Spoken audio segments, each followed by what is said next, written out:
低买高卖是每个进入市场的人的愿望，动态平衡持仓就是解决这个问题的。举个例子，就是保持现金和股票始终是50%比50%，当价格下跌的时候就买入一些，当价格上涨的时候就卖出一些。这样做，通过低买高卖维持仓位比例的均衡，即使价格经过一定时间的震荡又回到原位，也可以获得波动的收益。现在我们就设定一些参数，让 Stock Tuning AI 帮我们生成程序，对中国平安601318 进行回测计算。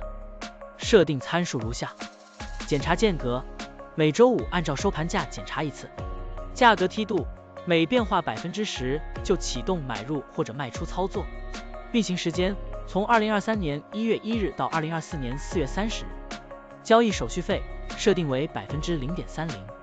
这样设定节省了盯盘的时间和操作次数。好了，按照上面的设定，程序运行的结果是累计交易5次，期末持仓价值92887.04元，盈利负7.11%，相比持仓不动，多盈利3.64%。如果你希望更频繁的交易，可以把参数修改为持股仓位70%，每天按照收盘价检查一次持仓，每变化5%就进行平衡，这样就可以得到新的回测结果。累计交易26次，期末持仓价值92972.62元，盈利负7.03%，相比持仓不动，多盈利3.73%。股票的波动特性不一样，盈利效果就不同，参数设定不同，盈利效果也会不同。怎样找到最优的组合呢？